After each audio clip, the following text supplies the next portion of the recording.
Welcome back to my channel.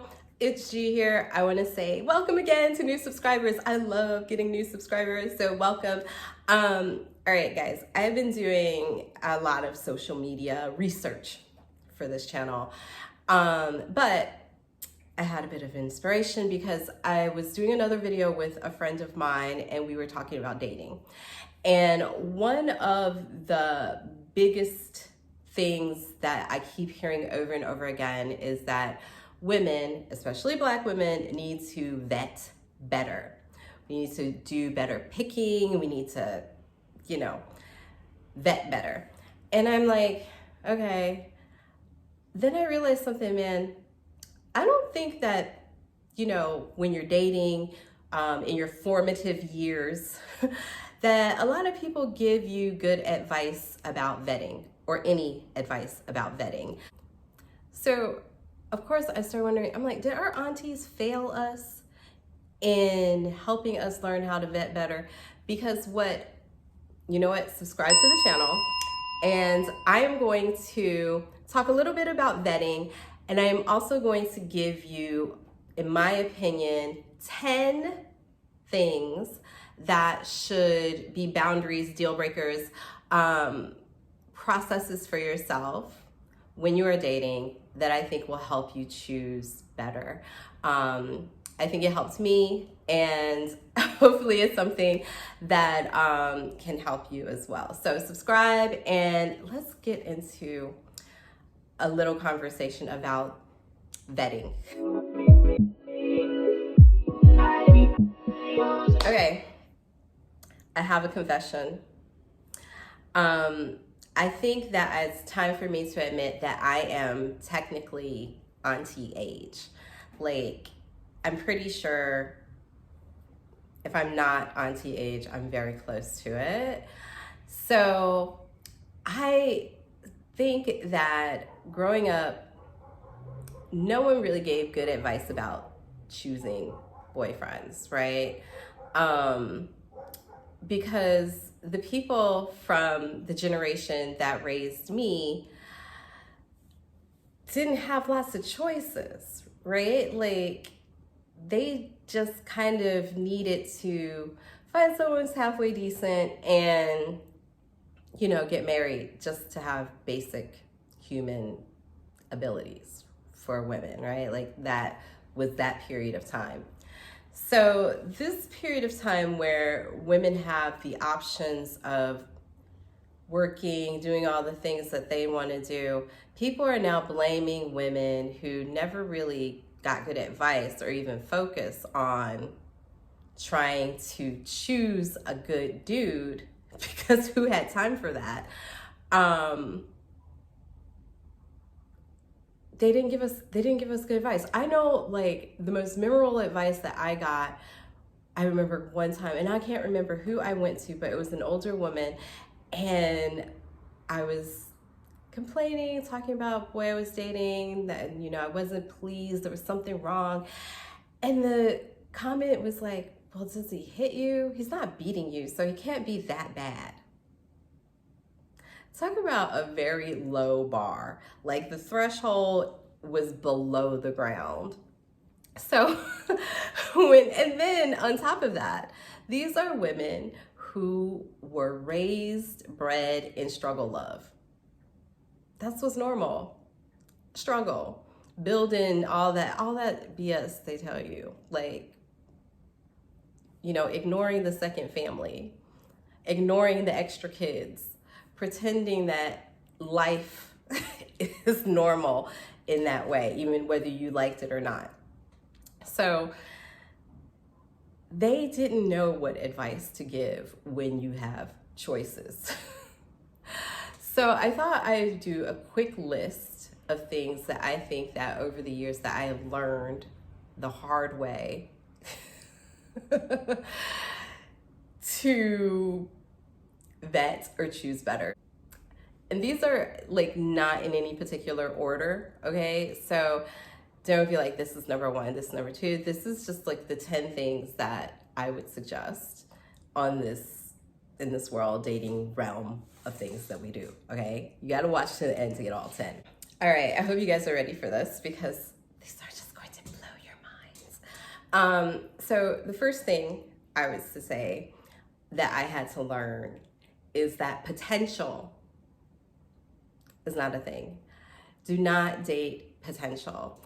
Now, I know like there's those examples of like, LeBron James's girlfriend became his wife and now he's, LeBron James, right? Like there are those examples. However, that was a progress that was seen and able to be tracked, right? Like if he was still trying out for teams, you know what I mean? Like, that's not your thing, find something else, right? Like there are great examples of women meeting someone young and they growing into something and it becoming something grand. However, a lot of times when we are dating potential, we see potential in someone and we see their ability to become something great, and you see all the paths, you see it. Doesn't mean they're gonna do any of those things, because when you date potential, you are thinking about what you would do in this situation, how you would make it successful. So you are projecting, all right? You're projecting and it's not worth it. So don't do it. Like, I wasted a lot of time on potential, okay? So, yeah. The second thing I would say is staying too long. A lot of times we get invested, we've spent time, and then we start thinking about all the time we spent and all the things we've done and blah, blah, blah, blah, blah. And we stay longer because we've done all those things. Now we're waiting for the things to be fulfilled. We have to cut our losses sometimes. It's unfortunate. And we cannot keep wasting time on things that have been wasting our time. We just can't. So, cut your losses, move on. The third thing, limiting your options. A lot of times we create an idea of something in our head and we don't want to explore anything that does not fit mostly into that idea. And I have gone through so many evolutions in this sort of thing where I was really trying to figure myself out when I was younger, and then it was like I was a serial dater for a while, and then I get in commitments, and then I've been married and divorced, and so I have done a lot in the realm of dating, and I don't have a lot of bad memories. So I think that I've had fun. Of course, I've had to learn so much along the way about myself mostly, right? And just, this is why I'm telling you this. But yeah, so don't limit your options. Like I hear people saying, well, if you're going to get married or you want to be married or something, you have to date for marriage. I would say I never intended on being married, if I'm honest. And I've got several proposals. And I don't think that when you are dating for marriage, you are being your full self. Because you're like, what does this man want? Let me wear this dress, let me put this face on, let me be you're just, stop. You know what I mean? Because you're trying to fit something that maybe you're not. And who you're going to marry, if you don't have an idea, it doesn't necessarily align. So I think there's an opportunity to expand, and that expansion could bring you joy and happiness, and eventually could bring you someone who wants you to continue that joy and happiness, right? Because that's what he met you in. So I don't want to go too far on a tangent on that, but don't limit your options. Be open, see what happens. But of course, be careful, be safe, because it's crazy. out there. So that was 3. So the 4th thing, don't think you're too special. That is the one thing that I would say. A lot of times we get in these relationships and you think like this is some grand thing, and it could be, but it doesn't mean that they are not necessarily doing things like that elsewhere. I think that a lot of times when women meet some dude and he's got like, a lot of baggage, right? She thinks like, oh, I can do something that's going to change this person from being, like having multiple baby mamas or lots of kids outside, like all of those things. And you get on that train and you think like he loves me differently or whatever. Like that's not a thing. You're just gonna end up potentially being part of the baggage that's back there. So don't think you're too special when you are dating, right? I guess when you get married and things like that, you define your relationship differently. But when you're dating, just remember. Another thing I would say, 5th thing, is don't play married with a boyfriend, especially if you don't want to be playing married. A lot of times we feel like we're auditioning or something. It seems like women feel like they're auditioning or have to audition for the role of wife. And sometimes I think that people put way too much importance on the wife role, or on proving yourself wife material. So you do a lot of extra stuff that maybe you don't want to do, even if you were a wife. So I would say don't do that sort of thing, trying to prove yourself, especially if you don't even want the part or don't know if you want the part yet, right? The next thing I would say is trusting yourself.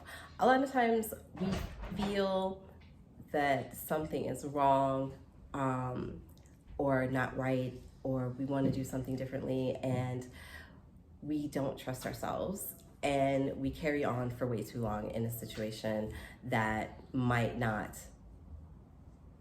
serve us or whatever, like it's not working. And a lot of times we feel it, but we don't trust that feeling. And so when you start to feel that and you know you can trust yourself, then you act differently.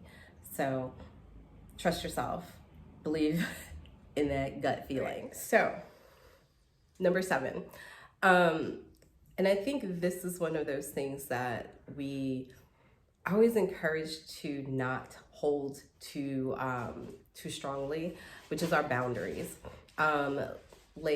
This is really important. If there is something that you don't want to deal with, you don't want to participate in, hold your boundaries, hold your ground. And that is something that, I don't know, it takes practice. And people are always encouraging you not to do. It's just like, oh, you were too hard on them, blah, blah, blah, blah. No, that's your boundary. If someone can't respect it, you shouldn't have to keep moving the goalposts for somebody to respect your boundaries, because then there's no boundaries and there's no limit to them finding other boundaries to keep pushing towards the edge.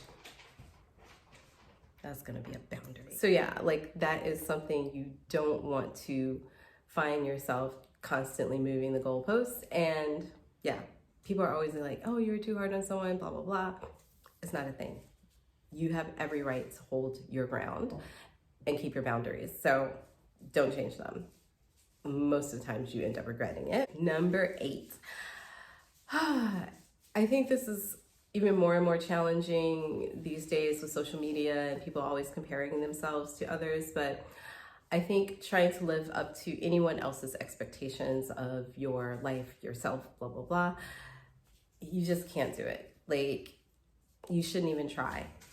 And I think that is something that sometimes takes people practice, but it's definitely something that I have learned to say, okay, no, I'm going to respect what I want to do and how I want to live my life. So I think that's really important as you get older.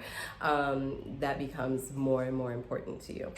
Okay, so I saw this woman, or no, I was listening to this woman, and this was a whole conversation about, things that women should do, should change to attract the right man, right?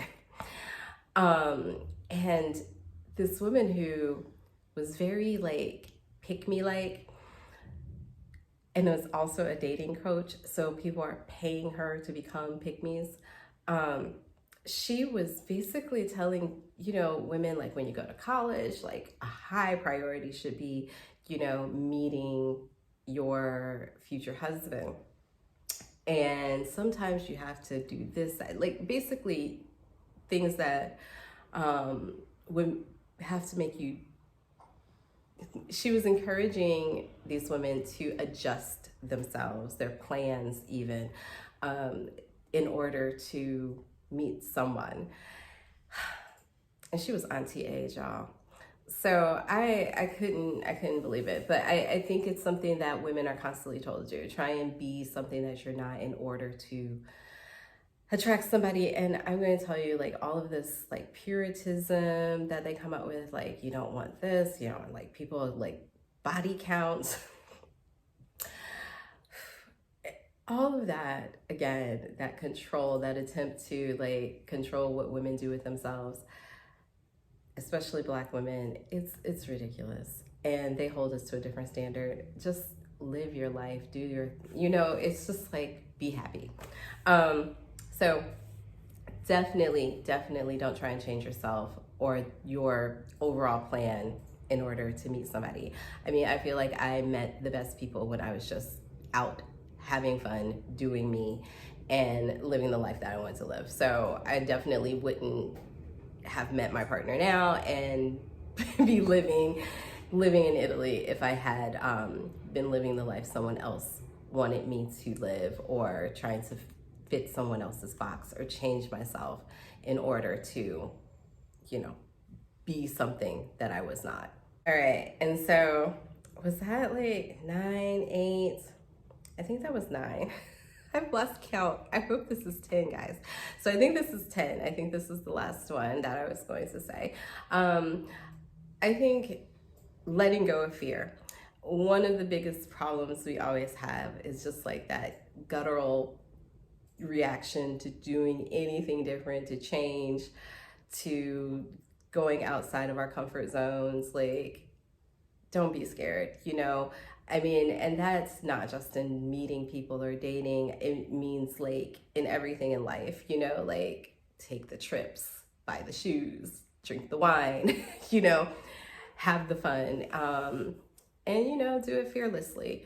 So I think that a lot of times we let fear hold us back from changing our lives, and we can talk ourselves out of anything. So, I mean, I know I'm constantly facing my challenges, and I hope that was something that was helpful, interesting. I think I'm going to do some other conversations on dating. I have lots of opinions and things, like, answers to some of the questions that are out there, like, well, subscribe and you will find out the questions and the answers. All right, I think that was 10. Was it 10? Did you count? I don't know. Let's talk in the comments. Ciao, ciao for now.